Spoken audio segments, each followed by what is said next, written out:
Kimia na Zambeza na bino bipai biso bozali na kombo na kolon na biso Yesu Kristo. Que la paix du Seigneur soit avec vous partout où vous vous trouvez. Olingi toloba shalom. Nous vous disons shalom. Vraiment Nzambe azala na bino apambola bino boza toujours na koyoka biso na tango nyoso. Que Dieu soit avec vous, que Dieu vous bénisse, vous qui nous suivez à tout moment. Toza toujours na émission na biso. Nous sommes toujours dans le cadre de notre émission. Lokola na mangomba nyoso ya basant. Comme dans toutes les églises des saints. Et na thème na biso Kaina ndenani. Et dans le thème qui est Caïn. Lelo tozo pesa conclusion. Aujourd'hui, nous sommes en train de conclure. Tozo tia point virgule. Et nous mettons un point virgule. Parce que to silicite mais to pemina na thème wana. Parce que nous allons nous reposer sur ce thème d'abord. Mbalo koya to côté assure en réalité dans l'homme c'est l'esprit. Et prochainement, dans l'émission qui va suivre, nous allons prêcher en réalité dans l'homme c'est l'esprit. Vraiment yango nde tokozwa le dimanche prochain vous allez belé na chaîne kolanda yango. Et le dimanche prochain, nous allons commencer avec ça. Soyez beaucoup à suivre votre chaîne. Et nous allons débuter depuis l'Éden. Et nous allons aller progressivement. Aujourd'hui, nous sommes en train de conclure sur qui est Caïn. Et nous allons nous répéter dans tout ce que nous avons dit tout au long de cette tranche d'émission. Et vous aurez une petite conclusion. Et la fois prochaine, nous allons entrer dans un autre thème. Genèse chapitre 4, premier verset. Na 15e verset. Adam connut Ève, sa femme. Adam Eva. Elle conçut et affata Caïn. Botaki azwaki zemi pe abotaki Kaina. Et elle dit, et alobi, j'ai formé un homme avec l'aide de l'Éternel. Nasali moto na lisungi na Nzambe. Elle enfanta encore son frère Abel. Abotaki lisusu ndeko na ye Abel. Abel fit berger. Abel azalaki mo bateli babibwele. Et Caïn fit laboureur. Pe Kaina azalaki moloni. Au bout de quelque temps, na ba sima batango muke, Caïn fit à l'Éternel une offrande de fruits de la terre. Kaina salaki libonza epai na Yahweh ya bambuma ya mabele. Et Abel de son côté en fit une de premiers-nés de son troupeau et de leur graisse.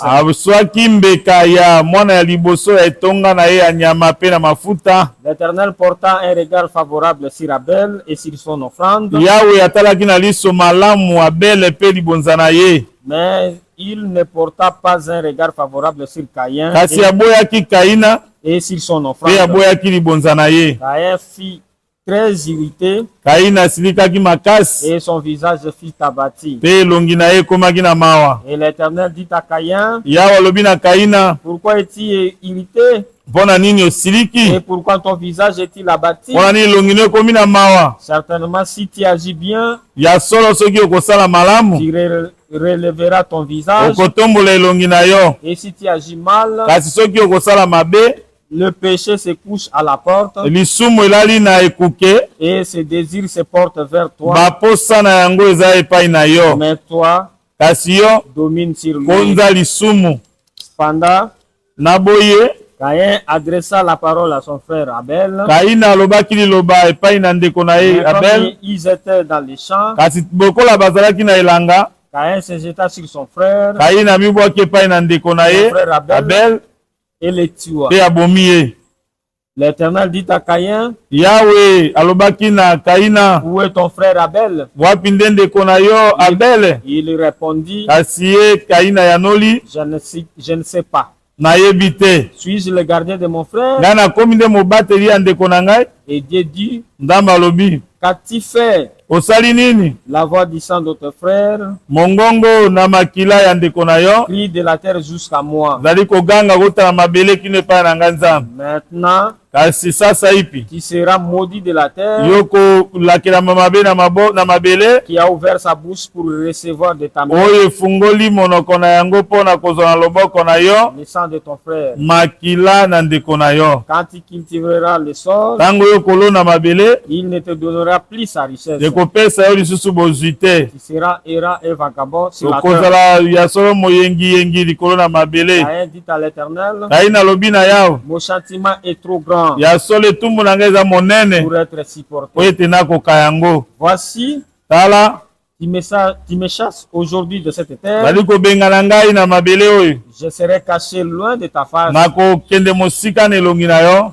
Et je serai errant et vagabond sur la terre. Nako yenga ya solo likolo na mabele. Et quiconque me trouvera me tuera. Moto nyonso akokutana na ngai akoboma ngai. L'Éternel lui dit. Yahweh seko alobi na ye. Si quelqu'un tuait Caïn. Soki moto akoboma Kaina. Caïn serait vengé 7 fois. Kaina bakozongisela moto wana mabe mbala sambo. Et l'Éternel mit un signe sur Caïn. Pe Yahweh ataki elembo likolo na Kaina. Pour que quiconque le trouverait ne le tuera point. Po ete moto nyonso akokutana na Kaina aboma ye te. Olo apambola likomi oyo na kombo na Yesu Kristo. Dieu bénisse cette écriture au nom de Seigneur Jésus-Christ. Na liboso nyos. Dans toutes choses, tokoloba boye. Nous allons dire ceci. Kaina physiquement. Et Caïn physiquement. Papa na ye ezalaka nde Adam. Et son père c'est Adam. Maman na ye nde Ève. Et sa mère c'est Ève. Parce que mwana wana Nzambe aformaki ye na libumu ya Ève alobi. J'ai formé un homme par l'aide de l'Éternel. Parce que Caïn a été formé du sein de Ève. C'est-à-dire, Caïn nazalaki mwana ya Adam biologiquement, aza mwana ya Adam na Ève. C'est-à-dire Caïn biologiquement c'est le fils de Ève. Soko zo mona bato bazo balusa eloko wana yebake baza ya Nzambe te. Si vous voyez des gens contredire cette version, ce ne sont pas des gens venus de Dieu. La Bible dit clairement. Adam connut Ève sa femme. Adam aibaki mwasi na ye Ève. Elle conçut ye amemaki zemi et afata Caïn. Et abotaki Caïn. Et elle dit. Et amilobi. J'ai acquis un homme par l'aide de l'Éternel. Nazui moto na nguya na makasi. Donc boaka déjà enseignement ya kolobake. Caïn azalaka nde mwana nyoka nda sanganaki na Ève. Il faut jeter cette confession que Caïn est venu entre la femme Ève et le serpent. Yebake matia ndenge wana eza séjour de mort. Et cet enseignement provient directement du séjour de mort. Batu nyonso bafandi na kati na matia wana. Et tous ceux qui se reposent sur cet enseignement. Bafandi na kati ya séjour de mort. Ils se reposent dans le séjour de mort. Po bazo retracher eloko memo ekomami te. Parce qu'ils sont en train de retracer. Bazo ajouter eloko ekomami te. Ils ajoutent quelque chose qui n'a pas été écrit. Bazo changer passé écriture. Et ils sont en train de changer la pensée de l'écriture. Biologiquement comme ça. Et Caïn aza mwana ya Adam na Ève. Et Caïn est le fils d'Adam et de Ève. Bato nyonso ya mokili bauta na Adam na Ève. Et toute l'humanité provient d'Adam et de Ève. Tobima na makila moko. Nous sommes sortis d'un seul sang. Yango même tolobaka ke mwasi oyo Caïn abalaki ye. Et nous disons même la femme de Caïn. Yazalaka kaka mwana ya Adam. C'est toujours la fille d'Adam. Pona tango wana bandeko na ndeko bazalaki kobalana. Parce qu'à ce moment-là, le frère et les sœurs se mariaient. Mais na tango na biso kosalema lisusu te. Mais à notre époque, cela ne peut plus se faire. Côté na biso comme spirituel. Et chez nous, cela revêt un caractère spirituel. Un frère en Christ nda kobala une sœur en Christ. Et un frère qui est dans le Seigneur peut marier une sœur. Biso nyonso touti na makila moko Adana ba Caïn nyonso wana. Nous tous et Caïn, nous provenons du sang. Acte chapitre 17. Verset 26. Il a fait que tous les hommes asali ete bato nyonso sortis d'un seul sang babimi na makila moko habitassent sur toute la surface de la terre. Bafanda ya solo na etando mobimba ya mabele. Et a déterminé la durée du temps et les bornes de l'air de mer. Ate ya solo boumeli ya tango na bango pe asukisi mindelo ya kofanda na bango to sukisi ata wana. C'est-à-dire que bato nyonso bauta na makila moko. C'est-à-dire toute l'humanité provient d'un seul sang. Lokola Caïn afandaki na mabele. Comme Caïn avait pour demeure la terre, azalaki autaki epai na Adam. il Il est provenu d'Adam. Nous sommes provenus d'un seul sang. Jamais nyoka akoki kobota moto. Jamais un serpent peut donner naissance à un homme. Nzamba taki multiplication. Et Dieu a mis la multiplication. Nakati na ba espèce. Et dans les espèces. Na ba lolenge ya biloko. Et dans différentes espèces. Moto akobota moto. L'homme peut donner que l'homme. Nyama kobota ka nyama. Et les animaux ne peuvent donner que des animaux. Même nakati na ba nyama. Même dans les animaux. Lion na lion bakobota lion. Bakobota ba lioso. Et kosi ya mobali no ya mwasi bakobota kaka kosi. Jamais okomona ngomba bota lion. Et vous ne pouvez pas voir un veau qui donne naissance à c'est-à-dire chaque espèce se multiplie pour l'indicien espèce na yango. Chaque espèce se multiplie par rapport à. Et jamais Kaye akoki kozala mwana ya nyoka. Et jamais Kaye ne peut être fils du serpent. Biologiquement aza mwana ya Adam. Et biologiquement c'est le fils d'Adam. OK, wana toyokani. Là nous sommes d'accord. Mais bato ebele bazwaka ngo pona nini? Et beaucoup de gens tirent ça pourquoi? Bazwaka écriture oyo ya 1 Jean chapitre 3 verset 12. Et ne pas ressembler à Caïn, qui était du malin, et qui tua son frère. Et pourquoi les tua-t-il? Parce que ses œuvres étaient mauvaises et que celles de son frère étaient justes.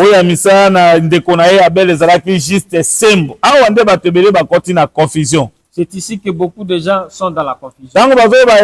Qui était du malin. Et quand on dit que Caïn qui était du malin, en réalité, et ils prennent ça noir sur blanc pour dire que c'est le serpent qui a donné naissance. Ce n'est pas ainsi, mes bien-aimés. Ce n'est pas ainsi. Pour la Bible, parce que dans la Bible, Jésus avait même appelé les enfants d'Israël les enfants de Satan. Mais jamais Satan a donné naissance à Jean-Baptiste et prenons d'abord comme Matthieu chapitre 3, verset 7. Mais voyant venir à son baptême beaucoup de pharisiens et de sadducéens,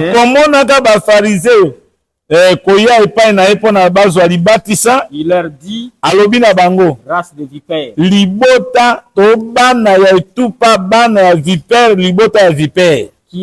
qui vous a appris à fuir la colère? Produisez donc du fruit digne de la repentance. Israël, race de vipères. Et ici, Jean-Baptiste nomme les Israélites comme une race, les races de vipères. On a appelé Israël comme le fils du malin. Ok, et à cause de leurs mauvaises œuvres. Et c'est alors qu'on les a nommés. Mais ce n'est pas que les vipères qui ont donné naissance. Et les Caïens qui étaient du malin. C'est par rapport aux œuvres. Caïen aussi démontre le type d'Israël. Oh, Jésus-Christ chapitre 8. Et Jésus-Christ parle à leur sujet. Chapitre 8 que et à leur disant que vous faites les œuvres de votre père. Jean chapitre 8. Tobandi ata na verset na yango 42. Jésus leur dit, si Dieu était votre père, vous m'aimeriez. Car c'est de Dieu que je suis sorti. Que je viens. Je ne suis pas venu de moi-même, mais c'est lui qui m'a envoyé. Pourquoi ne comprenez-vous pas mon langage? Parce que vous ne pouvez écouter ma parole. Vous avez pour père le diable. bino bozana tata na bino nda diabolo. Et vous voulez accomplir le désir de votre père. Bolingi bokokisa posa ya tata na bino. Il a été meurtrier dès le commencement. Ya alzalaki mobomi uto ebandeli. Et il ne se tient pas dans la vérité. Ya fandaka kati na solo te. Parce qu'il n'y a pas de vérité en lui. Po ete solo eza te na kati na ye. Lorsqu'il profère le mensonge, Tango azoloba lokuta, il parle de son propre fond, azoloba pona kati na ye moko. car il est menteur Po ete aza mokosi. et le père du mensonge. Pe tata na lokuta awa boye tomoni directement ke bazobenga Israël awa ke tata na bango diabolo. Ici, on appelle Israël que leur père, c'est le diable. Est-ce que zabolo wana nda botaki bango physiquement? Et est-ce le diable qui a mis au monde physiquement les Israélites? Nayebi yo boye mate ya nyonso ya koloba ke nyoka nde abota Caïn eza séjour de mort. Et toute prédication, tout enseignement que Caïn provient du serpent, c'est le séjour de mort. Caïn azalaki moto nzambe ye moko aforme na nzela ya kosangana na Adam pe na Ève. Caïn était un homme qui est venu entre la relation entre Adam et Ève. Tango bazobenge Caïn qui était du malin, Quand on le nomme Caïn qui est du malin, eza par rapport na Israël. c'est par rapport à Israël. Oyo boye bazalaki kosala mabe avec l'esprit mauvais ezalaki na kati na Israël. C'est le mal à cause de mauvais esprits qui étaient en Israël. À part Israël, Et en dehors d'Israël, Caïn azalaka aussi bana ya libebi. et Caïn démontre aussi les enfants, les fils de perdition. Caïn azalaka aussi les nations po bakombataka Israël. Et comme les nations qui combattent Israël. Tokoparaki yango par rapport na Esaú. Et nous avons comparé ça par rapport à Israël. Esaú alakisaka Israël. Et Ésaü qui démontre Israël. Esaú mpe alakisaka Edom oyo eza les nations. Et Ésaü qui démontre Edom qui sont les nations. Donc Caïn alakisaka mpe banation Et Caïn démontre aussi les nations. oyo bayaka mpona kokombattre Ils Israël. viennent combattre Israël. Yango tolobi boye bien Et aimé. nous disons ceci, bien aimé. Nzambe ye moko aformaki Caïn na libumu ya Ève na kokutana na Adam na Ève. Et Dieu lui-même a formé Caïn au sein du ventre de Ève par rapport à la relation entre Adam et Ève. Mais Caïn qui était du malin, Et Caïn qui était du malin akanisaka mpe Israël oyo azoboma Messie. et démontre aussi Messie Israël souffrant.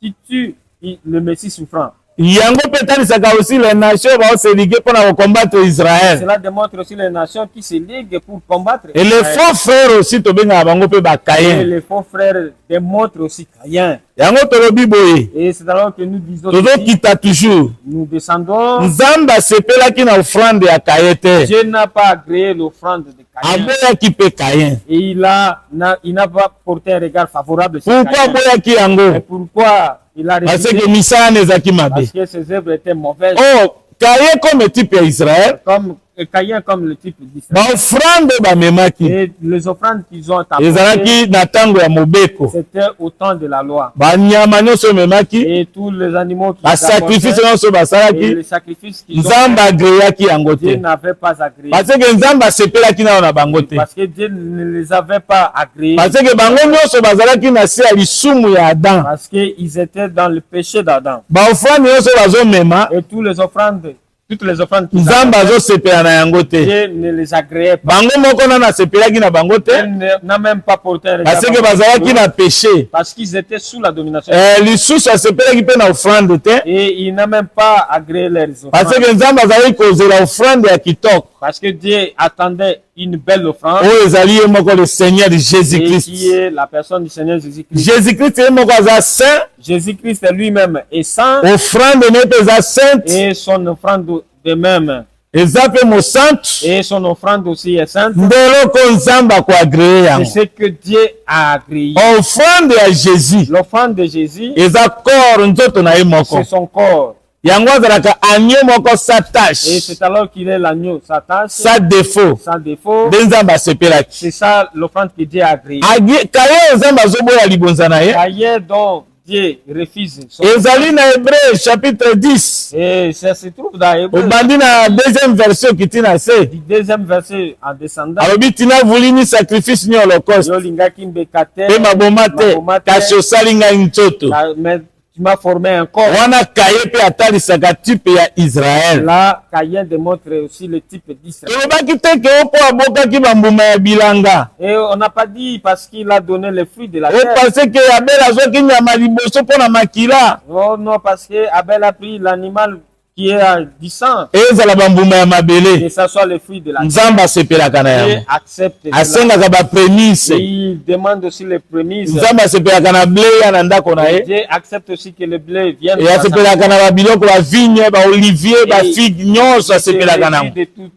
toutes ces plantes. Mais ce qui a boyaki yango, et s'il avait refusé ceci, parce qu'il n'avait même pas porté, et aucune chose de bon ne pouvait provenir d'Israël. Et quelqu'un devait laisser le ciel pour qu'il descende et qu'il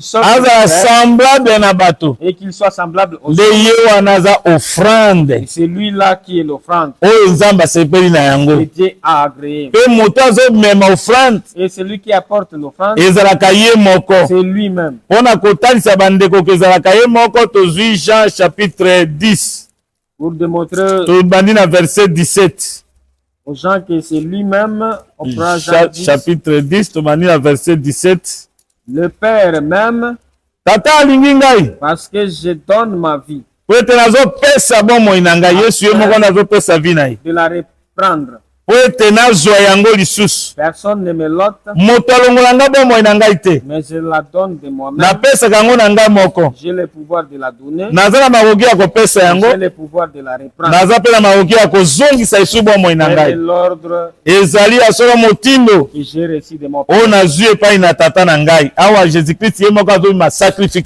Ici, Jésus-Christ lui-même est sacrificateur.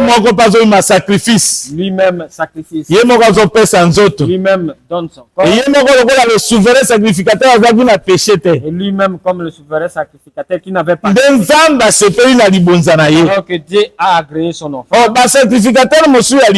Et tous les autres sacrificateurs, ils avaient le péché d'Adam. Et tout ce qu'ils pouvaient offrir, Dieu ne les avait pas agréés. Et c'est alors qu'aujourd'hui,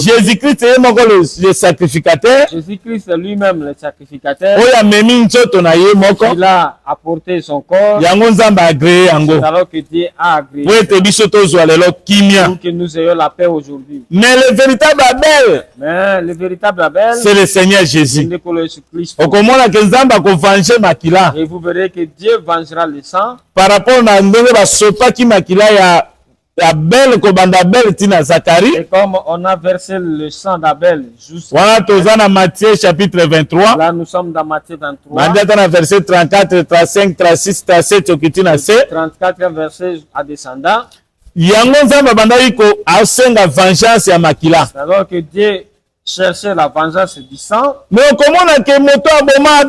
Et vous verrez celui qui a tué Abel. C'était Caïn. Mais Dieu demande ce sang à Israël. C'est-à-dire Israël Israël. Matthieu chapitre 23. La conclusion. Verset 34.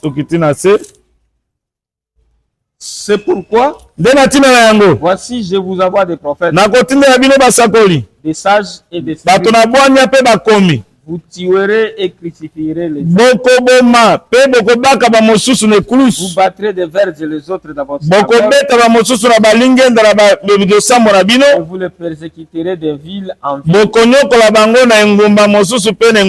Afin que retombe sur vous tout le sang innocent répandu sur la terre. Le sang d'Abel. Abel légiste. Jusqu'au sang de Zacharie, fils de Barachi, que vous avez tué entre le temple et le Je vous le dis en vérité. Nalobeli bino ya solo. Tout cela retombera sur cette génération. Nyonso wana ekokwea likolo na libota oyo. Jérusalem, Yerusalem, Yerusalem. qui tue le prophète. Bino bozali koboma basakoli. Qui lapide ceux qui te sont envoyés. Bino bozali kobeta mabanga koboma na mabanga po batindeli bino na bango. Je voulais rassembler tous mbala boni nalingaki nasangisa bana na yo. comme une poule rassemble ses Lokola soso mama asangisaka bana na ye na se ya mapapu na ye. vous ne l'avez pas. Bino bolingaki te. Voici, Tala votre maison vous sera laissée déserte. ndako na bino akotikala lisobe. Car je vous l'ai dit, Po ete nalobi vous ne me verrez plus désormais bokomona nga lisusu te. jusqu'à ce que vous disiez, Kino bino bokoloba béni soit celui qui vient au nom du apambola mo akoya na kombo na kolo.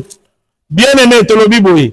Kaye Nous disons ceci, nde abomaka Abel. c'est Caïn qui a tué Abel. Mais ozomona bazosenga Israël makila ya Kayen, makila ya Abel. Mais on demande à Israël le sang d'Abel. C'est-à-dire makila ya Abel ekwei likolo na Israël. Si le sang d'Abel retombe sur Israël. Soki totali awa Abel oyo makila na ye ezokwea likolo na Israël, Si nous voyons Abel qui son sang retombe sur Israël, c'est le Seigneur Jésus.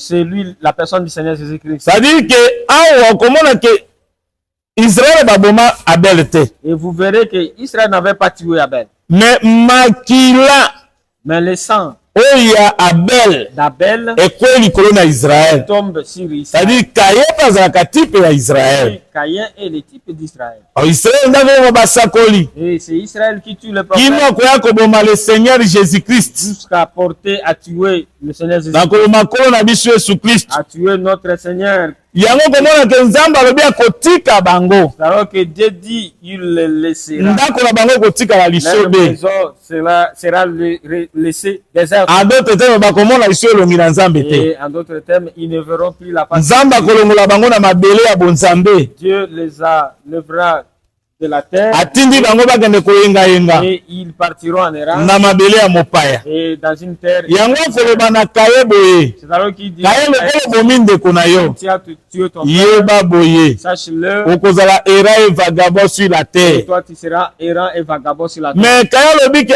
ozobengana nga na mabele oyo. Ah, Caïn qui dit, tu me chasses de cette terre Nakozala era et vagabond sur la terre. et je serai errant et vagabond sur la terre. Mabele oyo bazobengana Kaye La liboso terre où on chasse Caïn, ezali nde elongi ya Nzambe. la face de Dieu. C'est la lumière de Dieu. Yango nde Paul est en Ntango alongwi na elongi ya Nzambe quand il est sorti de oyo la face ezali de Dieu, pole ya Nzambe qui est sa lumière, oyo eza évangile qui est l'évangile, Nzambe achase et ye Dieu l'a chassé. akokende koyengayenga Il partira en akoti na errance ténèbre. et il entrera. La même chose Et la même chose mpo na pour Israël Israël, lokola barejete Nzambe comme ils ont rejeté Nzambe Dieu, mpe abengani bango na Dieu Kana les a aussi chassés. bakokende mpe na Ils déportation partiront en déportation. bakende koyengayenga Ils vont partir en ndako na bango kotikala lisobe. errance et leur maison. Nzambe abombeli bango elongi Et Dieu les a cachés là. ti lelo Nzambe abombela Israël elongi Aujourd'hui, la face de Dieu est cachée de mpo na Nzambe azongisela bango elongi. pour que Dieu remette la face. Yango nde ezali Malachi 4. C'est ça le livre de Malachi. Yango nde Malachi 4 retour ya grâce na C'est Israël le retour de la grâce en na Israël nzela ya deux témoins. à travers les deux témoins. Koteyaka jamais accomplissement ya Malachi 4 lelo na biso Ne église. prêchez jamais l'accomplissement de Malachi 4 aujourd'hui dans l'église. Kola pambola bandeko bozolanda. Que Dieu bénisse le frère. Kimia na Nzambe ezala bino oyo bozolanda La biso. paix de Dieu soit avec vous. Yango tolobi ke ti lelo elongi na Nzambe ebombami mpo na Et Israël. nous disons jusqu'à ce jour la face de Dieu est Ndenge cachée moko devant Israël. Kaye Nzambe abenganaki ye na elongi na ye. De même, Dieu a chassé Caïn au devant de sa face. Alongoli ye na mabele ya Eden. Et il l'a chassé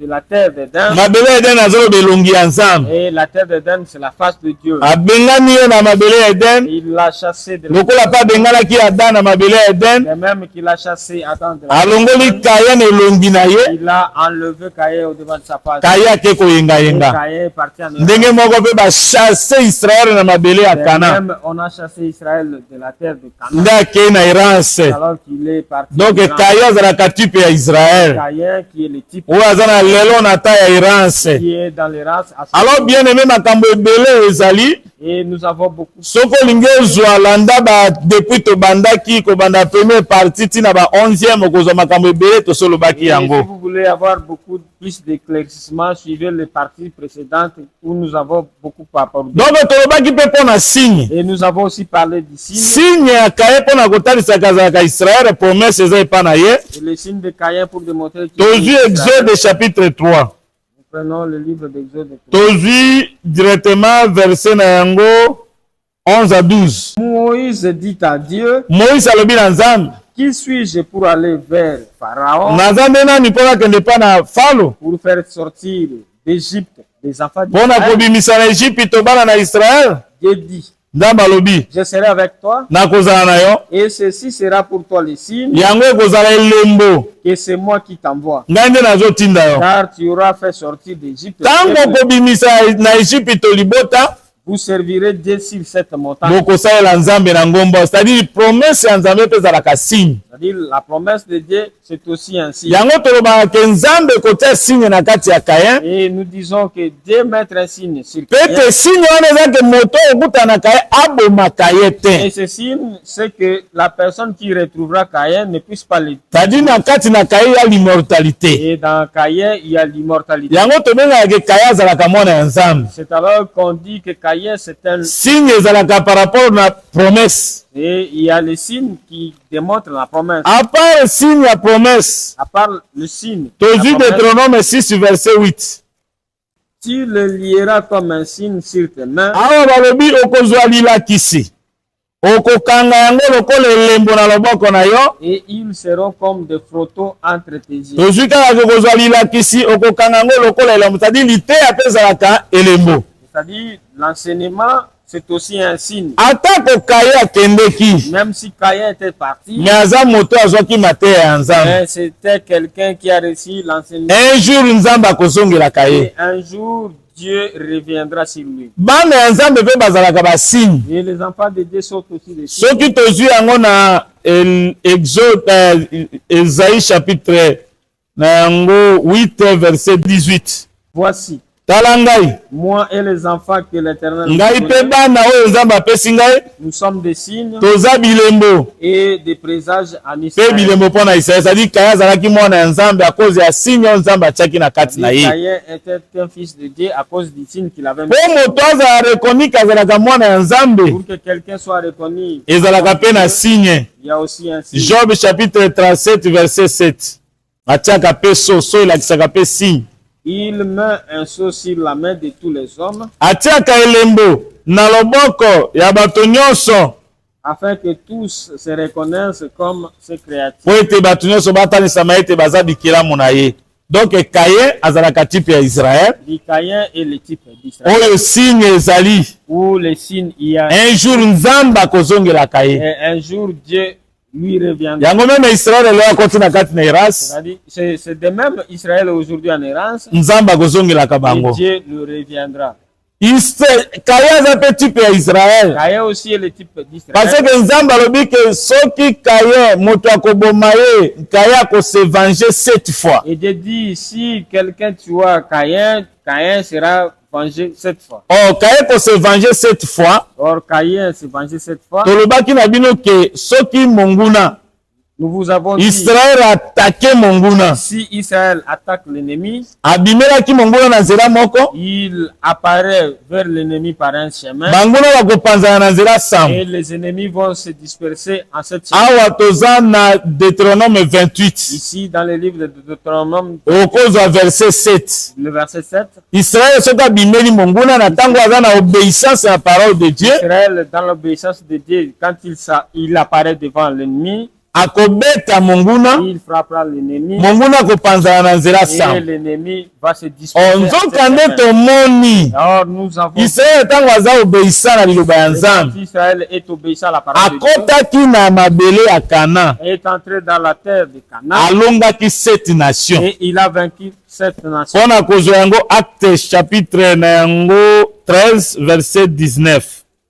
Et ayant détruit cette nation au pays de Canaan, Nzambe abebisaki bikolo sambo na mboka na Kanana il leur en accordant le territoire comme propriété. Apesi bango ya solo mabele lokola libula na bango tosuka. C'est-à-dire que c'est tant qui obéissant. C'est-à-dire Israël, quand il était obéissant, Nzamba a chassé cette nation. Dieu a chassé cette nation. Mais ce qui Israël a commis désobéissant. Et si Israël devient désobéissant, Israël a quoi attaquer Monguna na nzela moko. Israël attaquera l'ennemi par un seul. Mais Monguna koki mise na nzela sam. Mais l'ennemi le fera fuir. Totanga wana na Deutéronome 28 verset 15. Ainsi tu n'obéis point à la voix de l'Éternel. Kasi soki okotosa te mongongo ya Yahweh nzambe na yo, si tu n'observes pas et n'aimes pas pratiquer tous ces commandements, soki okosalela te pe kotiana misala te mibeko wana, et toutes ces lois que je te prescris aujourd'hui, pe mobeko oyo nga nakomeli yo lelo, zwamba na moko verset 25. l'Éternel te fera battre par tes ennemis. Yahweh akobetisa yo na banguna na yo. Tu sortiras contre eux par un seul Yo kolanda banguna na nzela moko. Et tu t'enfuiras devant eux par cette chemin. Yo kokima liboso na bango na ba nzela sambo. Et tu seras un objet de frappe pour tous les royaumes. Okozala eloko ya somo pona eloko ya kobanga pona ba bikolo nyonso ya mabele. Awa Israël tanga zangi botosi. Ici, si Israël n'est pas obéissant, cette nation oyo, et c'est cette nation ici, oyo bazobenga kokim bakola okolanda bango na nzela moko, et dont on parle que Israël mais bakokimisa yo na nzela sambo, et qui le fera fuir en César Israël atanga komi na désobéissance na Nzambe. Le peuple d'Israël, quand il est désobéissant, akokonzama na Égypte, sera asservi par Égypte, akokonzama na Syrie, et sera dominé par akokonzama na Babylone, par Babylone, akokonzama na Médo-Perse, par Médo-Perse, akokonzama na Grèce, par la Grèce, 5, akokonzama na Rome 6, par Rome 6, akokonzama na 7e Rome religieux, et sera dominé par Rome religieux. wana nde bakokonza bango. Et c'est là repose la domination. Banation wana bakobeta Israël. Ces nations frapperont Israël. Israël akopanzana. Et Israël sera dispersé. Mais atako bakopanza Israël, Même si on dispersera Israël, vengeance ya Nzambe il ezali. y aura la vengeance de Dieu. Nzambe akotelema, Dieu se lèvera, akobeta banation, frappera les nations, pe Israël bakozonga epai na Nzambe. et Israël reviendra à Dieu. Wana babengi yango Armageddon. Là, c'est Armageddon. Tango libanga ekolongwa kozanga lisungi ya moto, Lorsque la pierre viendra sans le secours d'aucun, ekobeta banation, et frappera les nations, ekobeta statut, frappera la statue, et royaume ya Jésus-Christ ekotelema. et le royaume de Jésus. Et Israël bakozala délivré. Et Israël sera délivré. Grâce à Israël ekobanda kozonga na prédication ya des témoins. Et la grâce pour Israël reviendra avec la Et na ba mosusu na veni ya Messie babengi yango seconde venue. pour les uns avec la venue du Seigneur Et Jésus-Christ. ti lelo yo seconde venue esalema nanu te. Jusqu'à ce jour, il n'y a pas encore la seconde. Même enlèvement ezalaka seconde venue te. Même l'enlèvement n'est pas la seconde. Même la prédication ya des témoins ezalaka seconde venue te. Même la prédication de deux témoins. Seconde venue ekozala pré-frappe ya Armageddon. Seconde venue viendra après la frappe. Na ntango akobunda bango na panzi Et bango, quand il va disperser les ennemis, nde akomimonisa epai na bandeko na ye. alors qu'il se montra Ntango akomimonisa epai na bandeko na ye, après avoir se montré ezali pe te bandeko bandima ye keyenda bundeli biso. les frères accepteront que c'est lui qui a combattu. Il faut azala chef na biso. Et il doit être leur chef. Lokola David abundelaki bango, Comme David qui a combattu pour eux esengeli amata mokonzi sur tout Israël. et devait devenir roi sur tout. Lokola Jephthé abundelaki bango, Comme Jephthé avait combattu, esengelaki mpe akoma chef na il bango. devait devenir Yango nde leur babengi yango seconde venue ya chef. Ça, Jésus-Christ. la seconde venue de Jésus. Donc Kaye ezalaka type ya Israël. Et Caïn est le type. Ata azonikama lelo Israël azonyokwama lelo, Même s'il est dans la souffrance, me Nzambe akobundelaka bango, mais Dieu combattra e pour lui. Nzambe akozongisa bango, Et Dieu va akozongisela bango elongi. va ramener sa La face, grâce ekozonga na et la Israël. grâce va revenir Nzambe a à rejeté Israël. peuple na ye libela te. Dieu n'a pas rejeté son peuple. Donc na conclusion, Et dans la moi conclusion, moke tolobi, dans tout ce que nous Kaye biologiquement Caïn, biologique, aza mwana ya Adam na c'est Ève.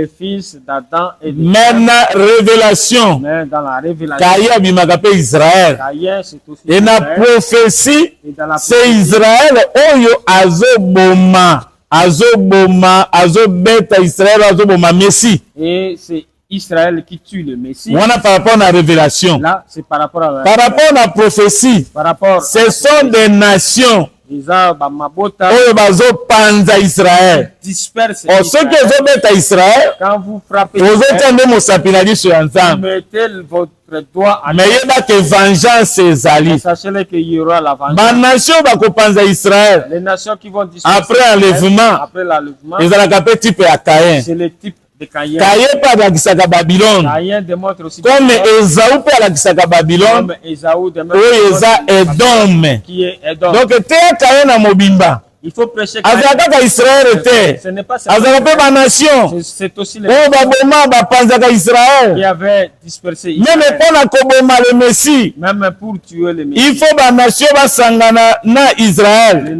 tozwi acte chapitre 4. tozwi tobandi na verset nango 25. C'est toi qui as dit le Saint-Esprit olobaki na nzela molimo mosantu par la bouche de notre Père, na nzela monoko ya tata na biso ton serviteur David. mosali na yo David. Pourquoi ce tumulte parmi les mpona nini makelele oyo kati na bikolo et ces veines passées parmi le peuple? mpe makanisi mabe kati na libota. Les rois de la terre se sont soulevés bakonzi na mabele et batombwami. les princes se sont ligués e bana na mikonzi basangani contre le Seigneur batelemeli kolo et contre son oint. mpe mopakolami na ye. En effet, na boye contre ton saint serviteur Jésus, batelemeli mosali na yo Yesu, mosali na mosantu Yesu que tu as oint, oyo pakoli. Hérode et Ponce Pilate, Hérode na Ponce Pilate ezalaki bapaya banation baromain bango basangani na engumba oyo avec les nations, elongo na bikolo avec le peuple e na libota na Israël pour faire tout ce que ta main, mpona kosala nyonso libota na yo ton conseil avait arrêté d'avance. ya solo toli na yo conseil na yo ekanga ngo na ebandeli kola pambola biso nom de Jésus. Dieu nous bénisse. Kaye atalisaka banation, Caïn démontre les nations, atalisaka pe Israël, démontre Israël, Kaye pe atalisaka les faux frères. démontre aussi les faux yango frères. tolobi teya Kaye na Il mobimba faut prêcher Caïn dans toute oteya ye na eternité monisa ye na badimension il faut nyonso. le démontrer dans toute Kaye qui était du malin Caïn qui était eza mpe Israël oyo bazalaki animé na bamauvais esprit c'est aussi Israël qui était mpona koboma basakoli. pour tuer les prophètes. yango komona makila wana Et vous verrez ces sangs na nsima na Apocalypse 16 et après dans le livre même Apocalypse 17 na 18 même 17 makila ekosengama na Babylone. et ces sangs seront c'est-à-dire esprit ezalaki koanime Israël l'esprit qui était ezalaki mauvais esprit Israël, c'est des mauvais yango bazalaki koboma yango balobi ke Kaye qui était du malin alors qu'on dit il tua son frère abomaki ndeko na ye. et il a tué son frère. Kaye mpe na ngambo mosusu so de faux frères. Et Caïn dans d'autres contextes. Et il y a aussi ceux de faux serviteurs de Dieu. Faux serviteurs de Dieu. nyonso wana te Kaye na mobimba. Faut prêcher Caïn dans mais yo mwana ya Nzambe et toi enfant de Nzambe abatela na lilakiso oza na yango Dieu te garde dans cette lilakiso Nzambe andimisi yango ya solo l'enseignement que Dieu a certifié. batela mpo te lilakisi nde kobikisa biso. Garde parce que 1 Corinthiens chapitre 15 verset 1 batela lilakisi malamu tina verset 2. Et il faut bien garder la parole de Dieu. Je vous rappelle, nazali kobandisa bino frères, bandeko l'évangile que je vous ai annoncé, sango malamu ngai Polo nateyi bino vous avez réussi, oyo bino bozwaki dans lequel vous avez persévéré, na kati na yango bino boyiki et mpiko par laquelle vous êtes sauvés. na nzela na yango soki evangile ebebi bato bakobika te Et si, na nzela na yango nde boza sauve bobiki. si vous le retenez tel que je vous l'ai annoncé, soki bino bokotikala na lilakisi lokola ngai nateyaki bino autrement, soki bongo te vous auriez cru en vain. bozokroire pamba. yango bato nyonso bazokroire ke Kaini azalaka mwana ya nyoka nde asanganaki na Eve oza na fausse croyance mpe lifelo eza mpo na bino. Et tous ceux qui croient que Caïn vient du serpent qui avait pris Ève pour femme, ils sont dans l'égarement, l'enfer vous entend. esengo na yo ozwi évangile éternel. Heureux pour toi parce que tu as ata oza na minyoko même si vous êtes dans la souffrance, Nzambe akoya. Dieu viendra. ata omonani lokola oza abandonné Même si vous vous sentez comme si vous êtes abandonné, Nzambe akotala yo. Dieu vous regarde. ndima ata liwa Acceptez même le kasi mort dans le Seigneur et que cela soit dans le kokota Seigneur. na kati ya mobulu te N'entrez pas dans le kopengwa na kati na évangile oyo te évangile Ne éternel soyez pas séduits dans l'évangile éternel. oyo kopengwa mosika na yango te Et ne soyez pas Demeurez na kati évangile oyo. Demeurez dans cet évangile. Nzamba ko visiter yo. Dieu vous visitera. Nzamba pambola bino. Que Dieu vous bénisse. Totie point virgule awa. Nous mettons un na thème na biso qui est Caïn. Dans ce thème. Mais la fois prochaine. Toko bandela. Nous allons commencer. Na thème mosusu ya sika. Un nouveau thème. En réalité dans l'homme. Et en réalité, c'est l'esprit, le souffle de Dieu, le souffle de Dieu tout puissant. Yango nde toko bandela yango le dimanche prochain. C'est ça que nous allons. Kimia na Nzambe za na bino. Que la paix de Dieu soit. Soki bozana mituna. Si vous avez des questions. Bozwa biso inbox. Et cherchez-nous inbox. Numéro na biso na WhatsApp. Notre numéro sur. Yango oyo. Et le suivant. 081. 90. 52 086 Nzamba pambola bino na bisika bozali. Que Dieu vous bénisse partout. Oyo azalaki malade abika. Celui qui était malade. Oyo akangamaki akangolama. Oyo azalaki na problème azwa solution. Soit délivré. Oyo azolanda message otina suka. Celui qui suit. Nzamba asala opération sa cicatrice. Oyo azalaki mosala azwa mosala. Celui qui n'avait pas de souffrir aza na eloko te. Nzamba pambola bino bisika bozali. Dieu vous bénisse partout. Na kombo na kolo na biso Yesu Kristo. Amen.